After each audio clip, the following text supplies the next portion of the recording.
kitab-kitab ataupun perceraian daripada tajuk-tajuk yang besar yang lain. Barang siapa ni bukan barang orang. Siapa-siapa yang wajib atasnya Jumaat. Siapa yang wajib Jumaat? Lelaki. Terus dijalankan kaum muslimin lelaki dan yang cukup syarat-syarat dan yang lain lah. Syarat dia cukup umur, balik. Siapa-siapa yang wajib atasnya Jumaat dan meninggal dia akan Jumaat. Wajib Jumaat tiba-tiba tinggal Jumaat. Dia tinggal sembahyang Jumaat dengan tiada uzur. Tinggal tadi dengan tidak ada keuzuran. Keuzuran ni banyak. Keuzuran syar'i ni banyak. Antaranya ialah kita sakit, ataupun kalau kita keluar, kita berhutang. Kalau keluar pergi sembahyang Jumaat, jumpa dengan orang yang kita berhutang, sedangkan kita masih tak mampu, dia selah hati tak mampu nak bayar. Tapi kalau uzur juga, ataupun hujan, nak keluar tak boleh. Kalau keluar, basah baju, basah kain melekat, artinya nak sembahyang tak selesa, itu termasuk uzur juga. Kecil ya Ustaz, kecil pun termasuk dalam penguzuran bagi orang yang nak Jumaat. Jadi itu di antara penguzuran. Lainlah di antara orang-orang yang uzur ini, ataupun ada sebab-sebab penguzuran. Kalau tidak ada apa-apa sebab, tidak ada apa-apa masyarakat, kesusahan yang menyebabkan kita nak sembahyang Jumaat tak selesa, nak pergi tak selesa, takut, maka bermula qaul yang asah. Qaul yang asahnya, asahnya apa dia? Qaul yang boleh dipegang, dan qaul yang sah. Yang asah ni qaul yang boleh dipakai. Dibunuh akan dia apabila tinggal lagi waktu zuhur pada qadar yang tidak lulus padanya 2 rakaat sembahyang Jumaat. Bagi qaul yang asah, dibunuh akan dia. Dibunuh akan dia apabila tinggal lagi waktu zuhur. Dibunuh tu kalau dah dia tinggal sembahyang Jumaat, yang tak tinggal masa laginya ialah qadar waktu zuhur, qadar yang tiada lulus. Tiada lulus ni tak sempat, tak boleh dan tak muat dah padanya untuk 2 rakaat sembahyang Jumaat. Tinggal sembahyang Jumaat, lepas tu cek tengok dia tinggal tu sampai dekat-dekat dengan asar lah. Sampai dekat dengan asar pun, andai kata kalau dia sembahyang lah Allahu Akbar sampai habis tu memang tak muat dah sembahyang Jumaat 2 rakaat. Dah tinggal Jumaat, lohok tu tak buat kan. Habis waktu lohok tu tak sempat dah nak buat Jumaat 2 rakaat. Artinya orang yang tak sempat dan tak cukup masa dah tak diberi izin masa dah untuk sembahyang Jumaat 2 rakaat. Baby. Dan 2 khutbahnya, termasuk dengan 2 khutbahnya sekali. Khutbah tak banyak mana. Dan jika berkata ia aku sembahyang akan dia zuhur sekalipun, walaupun dia kata aku sembahyang tak, aku sembahyang zuhur, sedangkan waktu yang dibagi dia ialah untuk sempat lulus Jumaat saja. Oleh kerana tak sembahyang Jumaat juga hukum dia diubah. Kemudian di ujung tu dia kata alif ha. Alif ha tu intaha. Buriyah. Buriyah sini nama kitab. Nama kitab Buriyatul Murtarashidin. Itu nama kitab dia. Buriyatul Murtarashidin. Saya tak ingat pengarang dia siapa dia. Tak sempat nak tengok lagi. Okey, dibunuh akan dia. Siapa yang bunuh ni? Sok barang dia yo. Dia malah tak ada barang pun, barang bedah di tepok. Kita tak boleh. Yang menjadi tanggungjawab ialah kepada pemimpin yang melaksanakan undang-undang Islam. Jadi tanggungjawab ni dia naik ke atas pemimpin Islam yang melaksanakan undang-undang Islam. Law ni ada tak? Kenapa tak ada? Saya seorang boleh buat tak ada?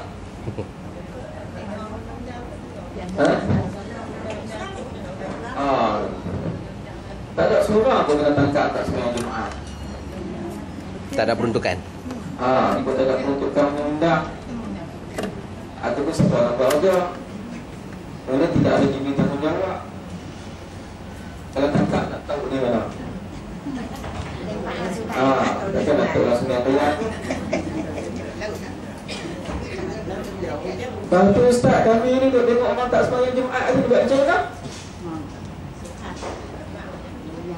Tok Imam tengok, Tok Siap tengok, Hak kita dalam kampung dia tengok. Time sembahyang Jumaat ni duk bangku bumbung atas bumbung. Tak boleh. Ada yang tengah sembahyang Jumaat tu makan meridak. Anak-anak macam mana? Macam mana? Ni saya tanya ni, macam mana? Sikit-sikit kan? Ada macam mana? Dalam kitab ada. Tak salah apa guna dia. Jadi tanggungjawab ini kepada pemimpin Islam yang melaksanakan undang-undang sebagaimana yang ada dalam Quran ataupun kitab. Jadi bukan tanggungjawab kita lah, kita no. Tapi orang atas tak mau. Apakan daya? Kemudian mengikutlah kemampuan yang ada pada kita. Ke imam, cek tengok, cek list tengok siapa yang tak sembahyang Jumaat, pergi jumpa dia, tanya.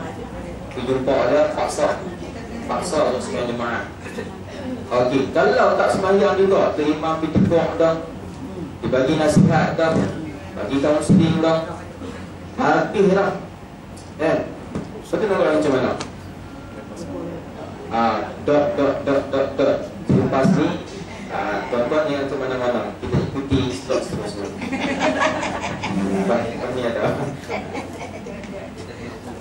kita tengok apa akan berlaku. Ni jadi yang tak betul lah. Ada tuan-tuan, sebab apa? Dalam karya saya apa ada? Time sembahyang Jumaat, tiket kelapa sawit, bawa dengan anak sekali, anak remaja dia untuk kek dia melai kelapa sawit dekat alai. Tapi tuan-tuan ingat tanya untuk ingatkan kita, itu je. Itu pandai-pandai kami lah.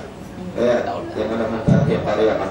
Okey, itu dalam kita Buriyatul Mutarsyidin. Masalah tu, ini satu masalah. Barang siapa meninggal ia akan sembahyang atau satu rukun daripada segala rukunnya rukun sembahyang, atau satu syarat daripada syaratnya syarat sembahyang. Yang ijma' ulama pada keduanya dengan sengaja lagi diketahui akan tiada sah sembahyang dengan ketiadaan keduanya, iaitu fasik ia dengan ijma' ulama padanya. Seperti meninggal memberi zakat jua dan wajib dibunuh akan dia dengan pedang, kemudian daripada disuruh ia taubat dan tiada ia taubat. Dan jikalau meninggal ia akan satu sembahyang sekalipun, padahal ditakut atasnya mati dengan ketiadaan iman. Wal'a'iyazubillah. Masya Allah. Saya ulang balik lah sekali lagi.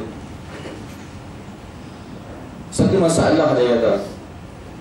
Barang siapa yang meninggal ia akan sembahyang, tinggal sembahyang atau satu rukun daripada segala rukunnya rukun sembahyang. Bukan sekat tinggal sembahyang. Sembahyang okey, tapi rukun dia. Rukun sembahyang ada berapa? Kuat sikit. Saya tak pakai nasi palpu ni. Rukun sembahyang ada 13. Tinggal rukun sembahyang je. Sembahyang, tapi tinggal rukun. Ambil ikat sembahyang cantik dah, pakai kain melekat, baju Melayu okey dah, duduk minyak wangi sikit, cat apa? Bukan minyak wangi cat apa? Mana ada? Seribu bunga Al-Muzahra ataupun tu apa? Malam Jumaat wangi tak? Kemudian sembahyang lah, sembahyang tak cukup rukun, tinggal rukun. Sebab dia sebenarnya tinggal rukunnya, rukun sembahyang. Tapi tinggal di sini tinggal dengan sengaja, tinggal dengan sengaja. Atau satu syarat daripada segala syaratnya, contohnya syarat sah sembahyang, mengambil wuduk, mengambil air sembahyang itu syarat sah sembahyang. Dia tak ambil air sembahyang, dia sembahyang saja-saja. Dia sembahyang tanpa ambil wuduk, itu contoh ya. Kemudian di antara syarat nak sah sembahyang juga dia menghadap kiblat. Tuan-tuan ingat tak ni? Aku seorang yang dia sebut ni. Contohnya menghadap kiblat, syarat sah sembahyang. Dia sembahyang, dia bukan menghadap kiblat, dia menghadap mana? Qolok. Contoh, qolok. Nampak qolok tu baru siap, cantik, sejuk je. Sejuk mata memandang, sejuk lagi hati memikul. Allahu Akbar. Nak sejuk. Ini contoh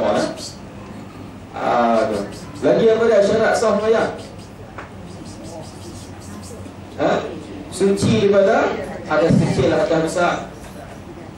Biar pi, kalau biar nak besar tu biar pi. Malah nak ambil, nak basuh ni. Itu contoh-contoh banyak lagi. Dia ada berapa syarat sah sembahyang? Ada yang tu rukun, cik oi. Rukun sembahyang ada 13. Syarat sah sembahyang ada 9. Okey, dia meninggal salah satu rukun ataupun meninggal salah satu daripada syarat sah sembahyang ataupun syarat sembahyang. Yang ijma' ulama pada keduanya. Sedangkan ijma' ulama, sepakat para ulama mengatakan rukun sembahyang ada 13, syarat sah sembahyang ada 9. Ijma' ulama. Kemudian dia tinggal pula salah satu ni dengan sengaja. Dengan sengajanya. Lagi diketahui akan dia tidak sah sembahyang dengan ketiadaan keduanya. Dan dia pun mengaji. Hari Sabtu dia mengaji, hari Jumaat dia mengaji. Dia mengaji, dia tahu syarat dan juga rukun-rukun sembahyang. Sebab dia adalah fardu ain. Dia tahu bahawa tak sah sembahyang kalau tak cukup salah satu daripada dua perkara ni. Rukun dan juga syarat sah sembahyang, iaitu fasik. Jawapan dia bukan fasih. Fasik. Fasikun. Fasikun. Fasikun. Fasikun. Isim fa'il. Fa'il. Apa dia fasik? Fasik ni ialah melakukan dosa besar atau mengekali dosa-dosa kecil. Itu makna fasik. Tulis jangan tak tulis, cik tulis. Esok cucu tanya masuk ni. Waktu cucu tanya tu gigi dah tak ada dah. Tunjuk dengan tangan. Ada dah tulis dah di tepi tu. Tak payah sebut dah. Kalau tidak gambar fasik itu angin saja. Apa dia fasik? Fasik ni ialah orang yang melakukan dosa besar atau mengekali dosa kecil. Buat dosa besar sekali ya fasik, ataupun dia mengekali dosa kecil. Dosa kecil ni dia tak pernah buat atau tak pernah bertaubat. Dia mengekali, biar tersimpan dosa kecil. Malam ni tengok video lucu, esok ulang tengok pula video lucu. Macam nampak akan mengekali ni. Sembahyang tak? Kita kalau ambil yang sembahyang, dia menggugurkan dosa-dosa kecil. Apabila kita beristighfar, baca doa, dia menggugurkan dosa kecil.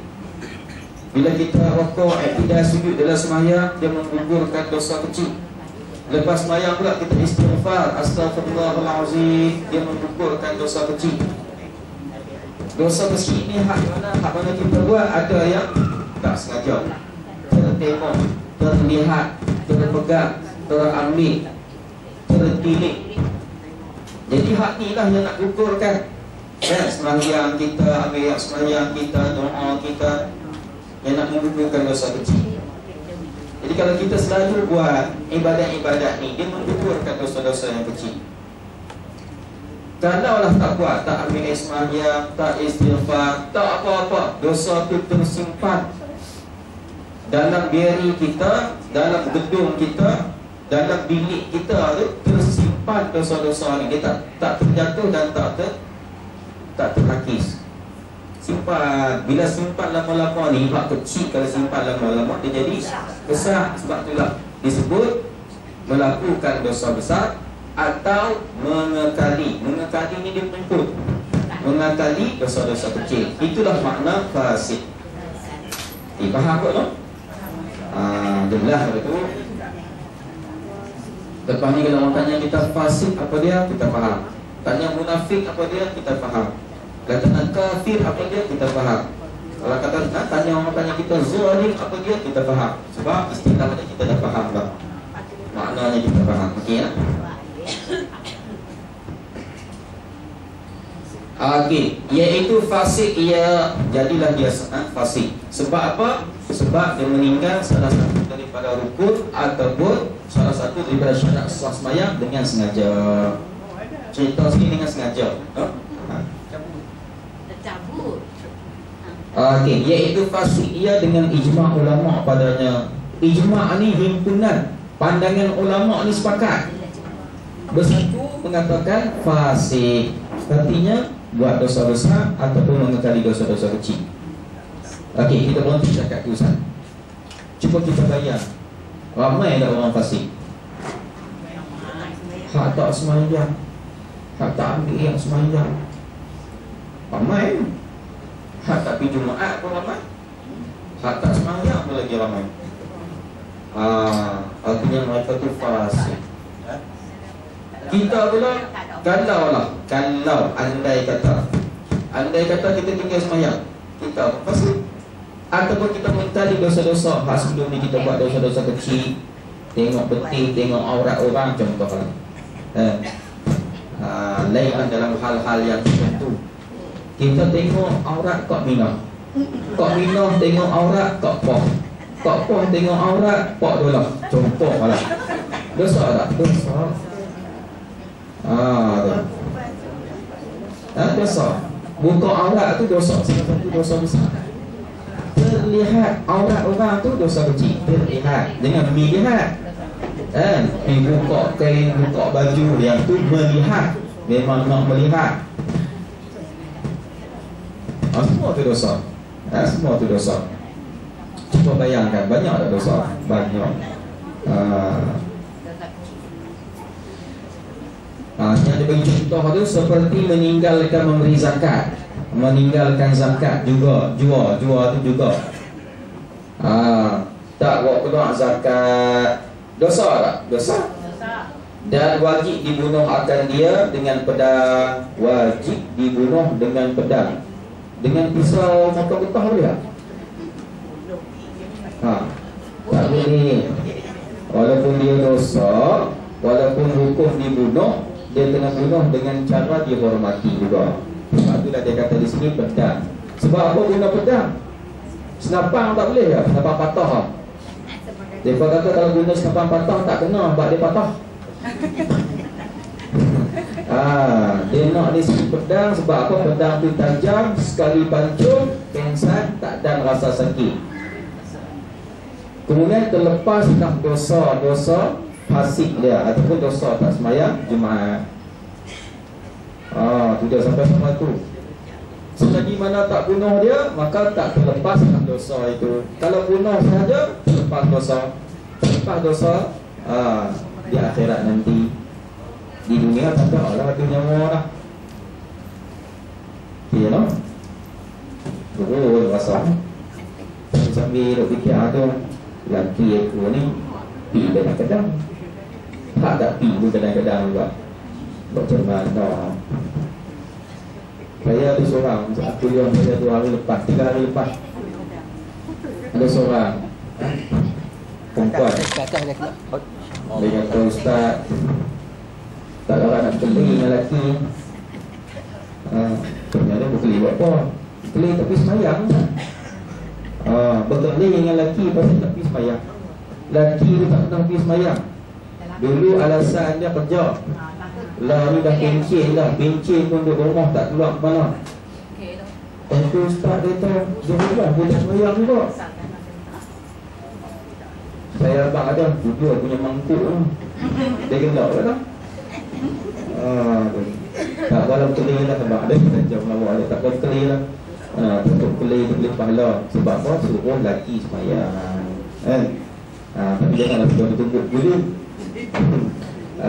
Kali nak suruh lelaki, dia memang nak suruh lelaki dia sembahyang tu, lelaki dia tak mau pun sudah. Jumaat pun kadang-kadang ada tu, kadang-kadang tu.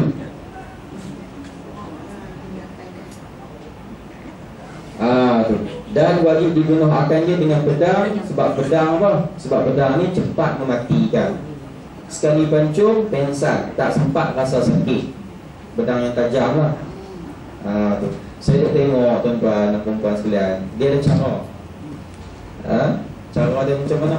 Kalau tuan-tuan dia pergi di Mekah, dia ada satu tempat, itu tempat pancung. Tapi biasa kalau kita pergi umrah, kita tak bawa pergi tempat tu. Sebab tempat tu kalau bawa tempat tu, esok dia tak ikut umrah dia dah gerul.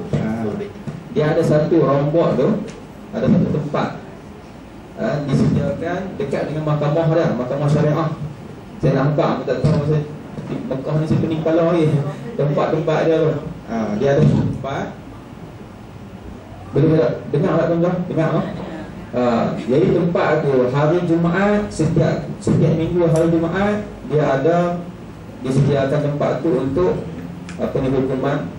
Cuma ada hukuman bunuh ataupun pancung kalau ada yang orang Indonesia yang mana jadi amah, jadi pembantu rumah yang mana bunuh tuan dia ataupun apa-apa, dilaksanakan hukuman di situ lah. Jadi cara dia macam mana tuan-tuan? Cara dia sebagaimana saya tanya orang-orang yang pengalaman, tak tengok lah. Dia pada waktu lepas subuh, subuh tu mungkin dah minta bertaubat apa semua, siap dah pakai pakaian lengkap, ambil semayang apa semua, nak semayang sunat, dah semayang hajat, semua lengkap dah. Jadi kenderaan daripada mahkamah ni dia akan bawa pesalah tadi ni yang akan dihukum pancung ataupun dihukum bunuh. Biasanya kalau hukum yang berkaitan dengan takzir, nak memalukan ni, contohnya macam potong tangan apa semua, dia buat di situ lah. Ada juga kes-kes macam tu dia tidak boleh ditunjuk kan. Jadi contohnya macam pancung lah. Dia akan buat di situ, dan di situ dia ada doktor cek kesihatan. Kalau kesihatan tak merangsangkan, dia tak benar. Sebab apa? Dia nak ada keadaan sihat betul-betul, makan cukup doktor ada seorang situ. Kemudian pula hak daripada penjara ada seorang, polis ada seorang, hak nak bunuh ada pula, hak nak laksanakan pun ada seorang. Tapi dia bukan duduk di situ lagi, dia main hantar tang rombok tu dulu. Kemudian tuan-tuan dibaca pertuduhan, dia baca pertuduhan dan mengaku bahawa semua. Kemudian dijatuhkan hukuman. Contohnya hukuman bunuh ni sekian, lengkap dah. Kemudian seorang dia akan main sarung kepala dengan penyarum, macam sarung bantai je lah tu. Kemudian dalam keadaan duduk dalam keadaan menghadap kiblat. Habis siap dah, lengkap dah semua, saya pun tak tahu apa lagi yang lengkap dah. Kemudian barulah main sebuah kereta. Tepat pada waktu dia main berhenti di depan tu, depan yang akan dijatuhkan hukuman. Kawan dia akan keluar dengan pedang. Dia keluar, dia pergi terus pancung. Kemudian dia masuk dalam kereta. Kereta tetap jalan. Dia tak tunggu itu, dia pancung, dia jalan keluar. Dia tak duduk tengok tu, duduk darah banyak. Mana tak tu orang lain, dia pergi pancung dah. Dengan sekali pancung, kalau pancung kali pertama tu, kalau takdir kata tak kena, tiba-tiba tak mati, dia tak pancung dah lepas tu sekali saja. Kalau dah sihat dilepaskan, sebab sekali ya. Kalau sekali itu putus pada itu barulah orang lain suruh angkat, pergi mandi kapal dan juga semadi ataupun semayangkan. Cara dia macam ni. Kita sini kalau daerah nak baru rombok pun ni nak baru ni. Lah kau tak ada bancung berian tu lain tak tahu. Kalau lah kita kata pentadbiran duduk di sini, rombok nak baru tu, nak kejam sampai mati bagi penzina yang telah berkahwin ke, di situ lah nampak dia. Tapi lah tak ada apa, berhubungan buat rian tu, dekat lah buat rian tu. Itu lebih kurang cara macam itulah, no? Okay. Jadi wajib dibunuh akan dia dengan pedang. Kemudian daripada disuruh ia bertaubat. Itu pun setelah panggil dia bagi kaunseling. Hang kena bertaubat, kembali balik sembahyang Jumaat, sembahyang. Kalaulah dia bertaubat, dilepaskan, artinya diikut. Bertaubatlah dia. Tapi kalau dok, aku tak akan bertaubat, bagi pula kaunseling kat dia, bagi pula apa ni, nasihat kat dia, hang kena bertaubat. Kalau tidak dia dijatuhkan hukuman bunuh. Tak kira bunuh tak bunuh, aku tak mau sembahyang. Contohlah. Tu orang yang normal lah, bukan orang tanya orang yang gila. Orang tidak ikut dia dia tanya orang yang normal. Dan tiada ia taubat, suruh tak bertaubat. Setengah ulama kata 3 kali suruh, 3 kali itu tak bertaubat juga. Tapi Jumaat pun sama, tuan-tuan. Jumaat ni dia tengok pula. Kalau kali pertama tinggal Jumaat, dia tengok juga masalah apa, ada keuzuran apa. Yang kedua, ni sampai 3 kali berturut-turut. Sebab tu ada hadis yang mengatakan kalau 3 kali hendaklah dibunuh. 3 kali tinggal Jumaat.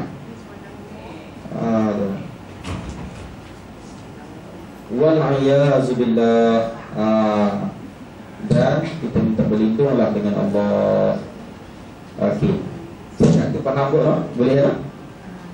Dan tiada harus diberi makan atau diberi minum akan mereka yang tersebut itu apabila ia lapar atau dahaga, kerana bahawasanya tiada dihormati akan nyawanya seperti anjing yang menggigit jua. Ni cerita orang yang tak sembahyang. Orang yang tak sembahyang, orang tinggal Jumaat, katanya orang fasik. Bagi orang fasik tiada harus. Tiada harus ni artinya haram. Itu istilah tiada harus. Dia sebut dalam kitab, dia sebut tak dapat tidak. Tak dapat tidak tu artinya wajib. Dalam kitab kita ni juga tiada harus artinya haram. Tu istilah. Bila sebut tiada harus ni nampak rendah, sebenarnya haram. Dalam bahasa kita ni, bahasa kita di Benak Baru ni, dan haram diberi makan atau diberi minum akan mereka itu, yang mereka yang tersebut itu. Itu maksudnya. Tapi bahasa kita ni nak lembut sikit. Sebab yang ngaji tu tak salah, yang hak tak semayang tu yang salah. Sebab tu dah dimulai bahasa yang lembut sikit. Tiada harus kepada orang yang ngaji. Kalaulah hak tak semayang semua yang ada dalam dewan ni, haram dia akan guna. Dan haram diberi makan dan minum kepada mereka itu. Tapi kalau kita mengaji ini semua hak baik-baik, tiada harus. Tapi faham ke tu? Faham tak tu? Ni nak tanya makan dah, tak lagi begini ni. Semangat sikit. Tak makan lagi. Saya tahu yang mana tak makan lagi ni, dia bagi alasan, Ustaz, awlawiyat, kita kena utamakan mengaji. Sebab mengaji tu wajib, makan tu sunat. Sebab tu tak makan.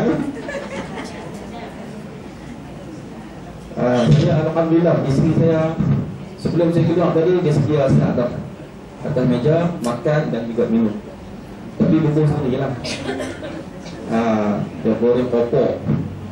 Jadi aku hari ni sarapan popok. Pinggan ayam lah. Jadi alhamdulillah, boleh juga dapat perut. Tengoklah. Dan tiada harus artinya haram diberi makan atau minum akan mereka yang tersebut itu. Siapa dia yang tersebut itu? Yang tak sembahyang, yang meninggalkan Jumaat, ataupun arti kata lain yang fasik. Apabila ia lapar dan dahaga. Kalau tengok dia lapar, lapar bagilah. Ikut pada muka. Dan dahaga, dia kata dahaga haus sangatlah, bagilah sikit minum. Jangan bagi, haram bagi makan, haram bagi minum. Allah kesian. Dia kata, Ustaz, saya tak tahu kesian tak kesian, sebab ada dalam kitab.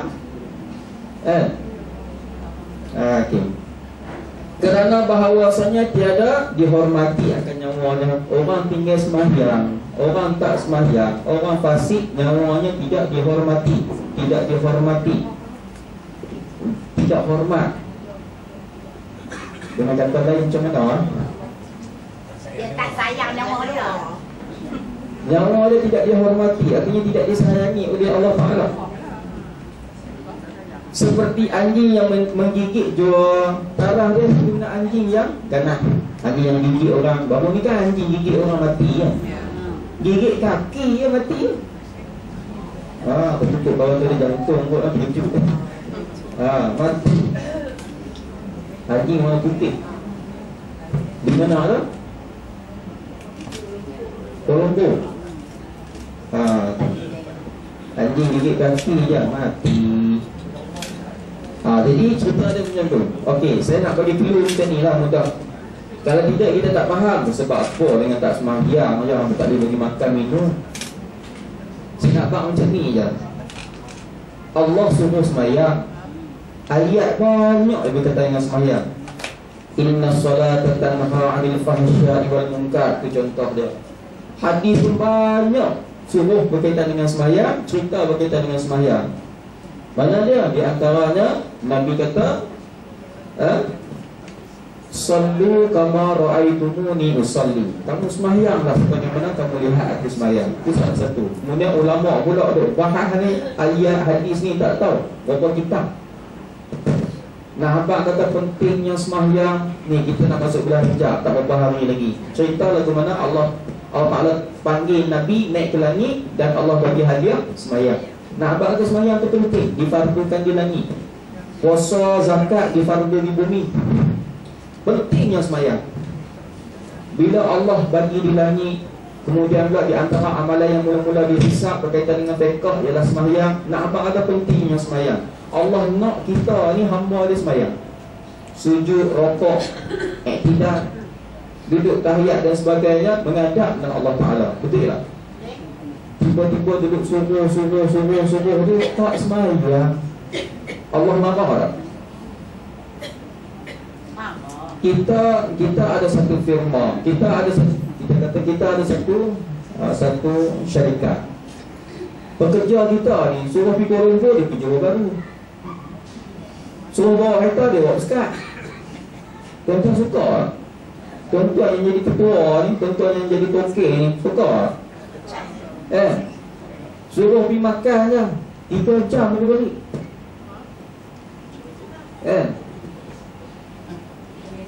Suruh buat pergi cek, buat pergi bank, dia buat pergi cek di market. Contoh hak tak ikut cakap memang tu manusia. Allah Ta'ala ni sama juga. Dia suruh sembahyang, kita tak sembahyang. Allah suka tak? Allah benci, Allah tak suka dan juga Allah murka pada orang yang tak sembahyang. Tiba-tiba kita ni oleh kerana Pak Mat tak sembahyang, tak Jumaat pula, Allah benci kat dia, Allah tak suka kat dia. Kita pergi buat kawan. Dia lapar, kita bagi makan. Dia nak zakat, kita bagi. Dia nak minum, kita bagi. Makan setelah, tidur pula sebantai, tidur pula satu kain selimut. Sayang kat dia, Allah benci kat dia. Elok tak? Dia macam tu, lebih kurang macam tu lah.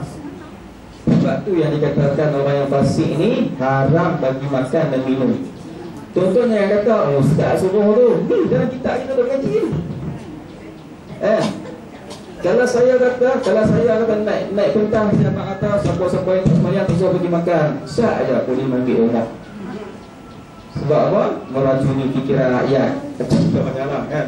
Ataupun buat fatwa yang menyesatkan. Tapi tuan-tuan dalam kitab tu kan? Dalam kitab ni ada. Okey, kita pergi sikit lagi. Dan Sayugia ni bahasa lama. Bahasa kita sepatutnya bagi orang yang mempunyai agama bahawa tiada hadir ia pada majlis yang ada ia padanya. Dia kata sepatutnya orang yang ada autoriti agama jangan hadir pada majlis yang dia ada, yang dia tak sembahyang tu. Tuan-tuan percaya ni kita tahu. Kita baca ni. Jangan hadir ia pada majlis yang ada ia padanya. Jangan hadir kepada majlis yang orang tak sembahyang ada. Kalau dia buat aku pun jangan pergi. Faham tak tu? Ya okey tu. Dan pada jamuannya, kalau dia buat kenduri, pada jamuan hak dia buat. Kalau dia buat kenduri, jangan. Faham lah tu. Okey lah. Jangan pi kata dia. Dan pada jenazahnya, kalau dia mati jangan ziarah, jangan tengok. Bukan sekata saja ni kita akan baca. Dan tiada sembahyang atas mayatnya pada zahir supaya takut oleh yang lain. Hak tak sembahyang ni jangan pergi sembahyang supaya orang lain hak tak sembahyang tu takut. Kalau aku tak pergi sembahyang juga, esok orang tak sembahyang mayat kat aku. Jadi pengajaran dekat orang. Nak abang kata jadi pengajaran. Apa pandangan tuan-tuan bila kitab kata macam ni? Tapi parut tu payah kena buat juga. Tak boleh jiran kita. Aku kalau tak ada cakap melakon rumah dia aku bimbing. Dia tak kena tak pergi macam mana. Semua pening kepala dia kan. Tapi dalam kitab kata tak usah. Kita sakit demam dia nak hantar pergi hospital dengan kata dia. Ikut kitab lah. Kita nak ikut mana ni. Ikut kitab. Tu dia kata dalam ngaji pening. Pening. Tak mau bagi pening tak usah ngaji. Tak pening. Tak ngaji memang tak pening. Tuan-tuan tengok apa benda tak ngaji. Dia tak pening pun. Tak pening pun. Relax, santai kan? Ngaji pening. Mana cikgu? Okey lah tuan-tuan. Saya bagi pening, saya bagi ubat Panadol boleh. Dalam kitab kata macam tu lah tuan-tuan. Orang tak sembahyang, jangan berkawan, jangan bagi makan, jangan bagi minum, jangan pergi majlis dia, dan jangan panggil. Kalau penuhi rumah kita, jangan panggil dia. Ini dalam kitab kita. Asasnya ialah pengajaran. Sebab apa? Sebab dia adalah dibenci oleh Allah Ta'ala. Takkan kita nak kawal dengan dia. Sebab dia fasik ni, dia buat dosa kat Allah, dia dibenci oleh Allah Ta'ala, tak ikut perintah Allah. Bila tak ikut ni Allah marah. Kita jangan berkawan dengan dia. Itu dalam kitab kita. Tapi dalam satu sudut lagi tuan-tuan, dia banyak sudut ya. Ni salah satu sudut. Satu sudut lagi ialah sudut konsep dakwah. Dakwah lain pula. Kadang-kadang kita berkawan dengan orang bukan Islam, dia makan semeja. Konsep itu lain. Sebab apa? Kita nak tarik dia, nak tunjuk keindahan Islam, nak tunjuk cara Islam, konsep Islam, supaya dia terikat dengan kita. Itu lain. Nampak tak? Lepas tu satu lagi konsep jihad. Boleh boleh kita pergi makan, penuhi rumah dia apa semua boleh. Tapi kena pasang niat elok-elok lah. Aku pergi ni bukan apa, takut nak mengelak fitnah lah. Tak dia kata kita berkeli ke apa, boleh pergi. Tapi ada kadar. Dia tak ada apa-apa pun kan. Pagi kita main kan penuhi rumah aku sebelah rumah. Kita tujuh daripada Maghrib sampai besar. Boleh tak kita seorang? Tengok sikit tu dalam sebab hati dimurtai oleh Allah Ta'ala. Jadi nak satu kadang mana nak mengelak fitnah boleh dalam sini. Bila ngaji tu dia tak teruk sikit tu. Kalau tak ngaji tak apa. Bila tak ngaji, kawan tu buat sendiri dua ekor lembu. Kalau aku tak tengok makan, siapa nak habis? Dia juga tu. Dia nampak makan tapi tak nampak segi hukum. Okey, itu dalam kitab kita. Tuan-tuan buat pertimbangan sendiri lah. Kita mengaji lah. Boleh tak? Okey, dia kata di akhirnya dan tiada sembahyang atas mayatnya pada zahir supaya takut oleh yang lain, supaya menjadi pengajaran kepada orang yang lain yang tak sembahyang. Nampak kat tuan-tuan lah. Bila orang yang tak pergi masjid, tak sembahyang ni, kadang-kadang secara automatik orang tak pergi. Bukan tu imam kata dia tu hampa dia mati esok hampa jangan pergi. Tak. Nah, hampa kata orang pun dia faham. Kalau tak pergi sembahyang, tak pergi masjid, bila mati orang tak siap lah. Bukan ada siapa-siapa dia galak hampa tu solat pergi lah, tak. Yang adanya sekadar mana lepas tuntutan fardu kifayah. Ada lah 5 orang, ada 10-12 orang dia balik, ada seorang dua tu tak boleh ditimbang. Apa? Sebenarnya memang hati manusia ni dia macam tu lah. Bukan semua lah hati manusia dia macam tu. Ada sebahagian dia macam tu dia tak benar tengok main masjid, pergi masjid terus sembahyang betul kan? Tu sebenarnya Allah tak ada benda tu. Okey, berarti sekat tu dulu. Kita balik kitab. Sebab dalam kitab ni banyak lagi ni dia sebut. Dan sayugia ni dan sepatutnya dikubur akan dia pada tempat yang jauh daripada tempat kuburan orang Islam yang tiada fasik, dan dinamakan kuburannya itu kuburan orang fasik. Kalau dia mati jangan pergi simpan sama-sama dengan orang mukmin yang lain. Beratlah. Masjid kita ni terkubur satu je, tak mana pun semua isi dalam tu, betul tak tuan-tuan? Dalam kitab dia ada siap dah, kena ada 2 kuburan. Kuburan orang mukmin jangan campur dengan kuburan orang fasik. Hak fasik tu tok jauh sikit, hujung kampung, tepi bukit ke, ada satu kuburan situ. Hak ni kuburan hak tak sembahyang, tak puasa, tak zakat, hak tak sembahyang Jumaat, hak lawan Islam. Contoh macam tu lah hak fasik-fasik ni. Bubur nama pula perkuburan orang-orang fasik. Tuan-tuan nama orang kat siapa? Tak boleh dalam kitab ada lah. Kita baca lah. Tengok macam mana. Nanti dia jumpa lah benda black-black. Okey, tuan-tuan bayang. Saya kadang-kadang terbayang benda-benda macam ni. Bila kita tak mengaji, takdir katalah dalam seluruh Malaysia ni ada 5,000 buah masjid lebih. Tiba-tiba salah seorang imam kata kami nak buat kubur untuk orang yang tak semayang, kubur dia fasik. Keluar pula surat abang pula dia. Payuh seluruh Malaysia. Mana ada orang buat, ambil di mana. Betul tak? Tapi kalau kita hak ngaji ni, takkan tak tahu pun kita ngaji dah. Cuma orang tak buat aja. Dia bigot tu. Ada. Cuma kita tak buat dah. Okey. Dinamakan perkuburan orang fasik. Demikianlah seperti barang yang berkata akan dia oleh Said Ahmad bin Samit. Intaha kitab kuliah juga. Jadi pengarang kitab dia ialah Said Ahmad bin Samit. Jadi tuan-tuan dan puan-puan sekalian, nampak tak orang tak semayang ni kena simpan jauh-jauh. Kadang-kadang timbul tuan-tuan tu hak bunuh diri tu, hak gantung, minum racun. Yang tu nak tahu kat mana? Itu fasik juga tu tuan-tuan. Fasik. Kita simpan di kuburan kita juga. Tapi tak mana, ikutlah mana-mana. Kena lot ke N-lot ke, kena lot ke, ikutlah. Tak di ujung sikit ke, tak penjuru mana hak jauh sikit. Tapi dalam kuburan juga, jangan duk simpan bawah rumah. Dia simpan bawah rumah tak boleh lah. Macam tuan-tuan di Vietnam lah. Ada siapa biasa di Vietnam tu ni? Di Vietnam tuan-tuan, kubur dalam bendang. Kubur dalam bendang 5-6 relung, 5-6 petak adalah 1 petak tu ada kubur 2-3 biji kubur. Kubur dia pula tinggi sikit pada bendang. Kalau tanam padi, beras apa semua tuan-tuan, kisah-kisah, dia adalah beras bendang. Satu habis sana bagi tak akan beras. Kubur dalam sawah padi.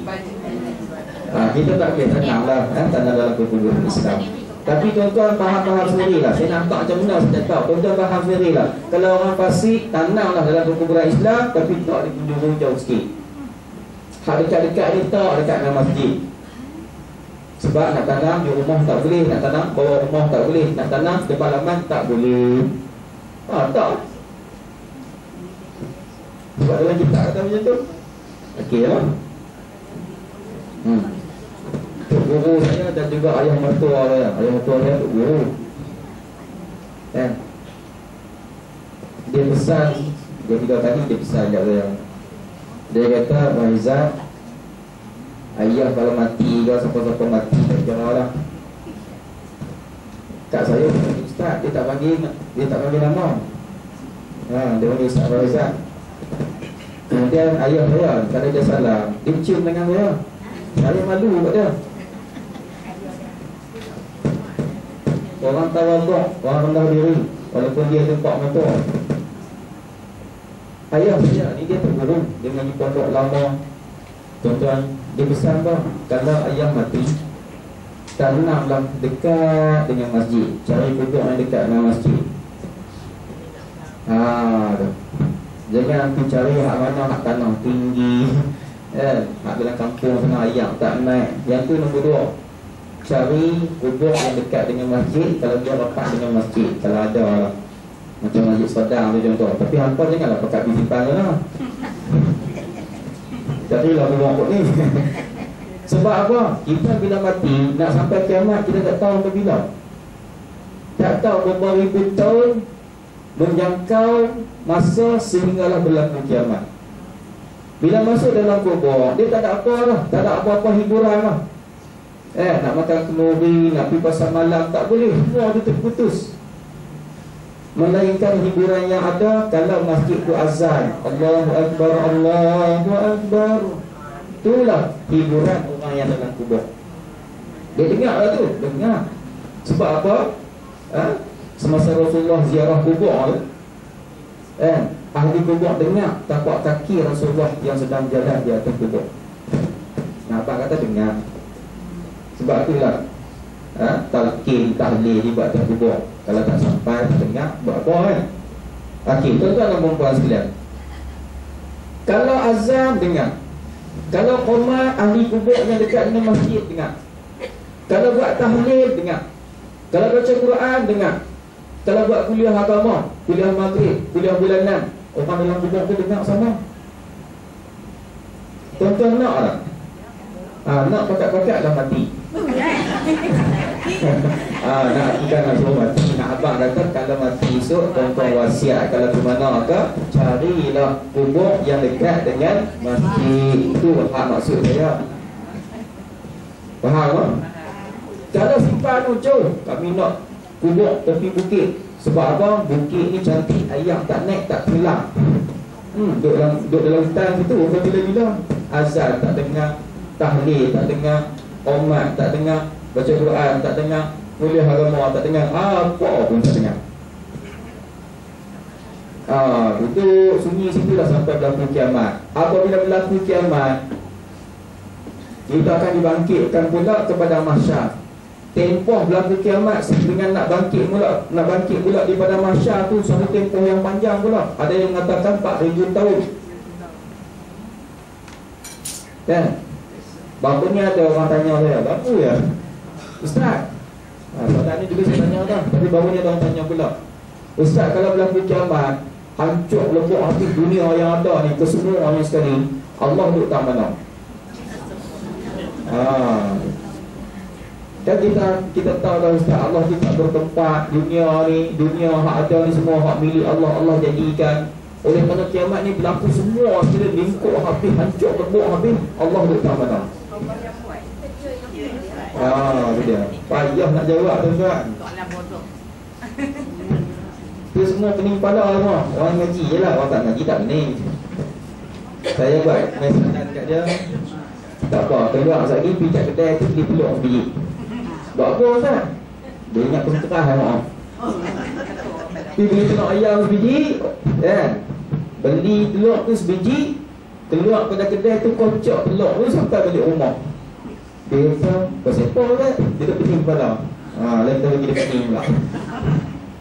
Kocok telur tu sampai rumah.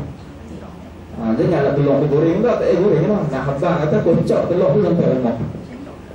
Lepas tu, bila telur tadi bila kita kocok, telur putih dengan telur kuning tu dia bercampur.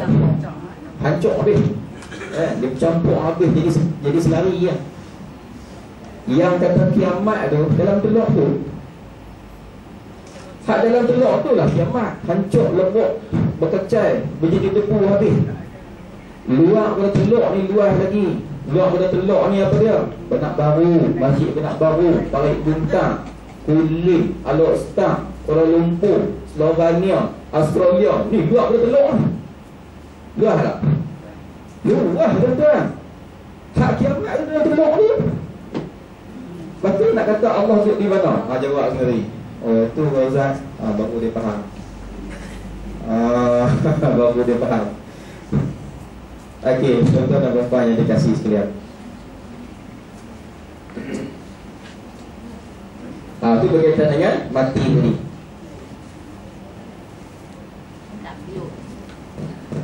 tanbihun. Masuk sikit lagi. Orang. Okey, tanbihun. Ini satu penjagaan, pengawasan. Contoh dia macam ni lah. Tanbih ni contoh macam ni. Kita bawa kereta, kan, dia ada apa ni, signboard dilarang memotong, kemudian 60 km sejam. Sampai satu tempat dia tulis awas. Awas ni berhati-hati, satu perhatian. Jadi tanbih ni macam tu dah. Kami ni bagi perhatian sikit. Okey, tanbihun telah berkata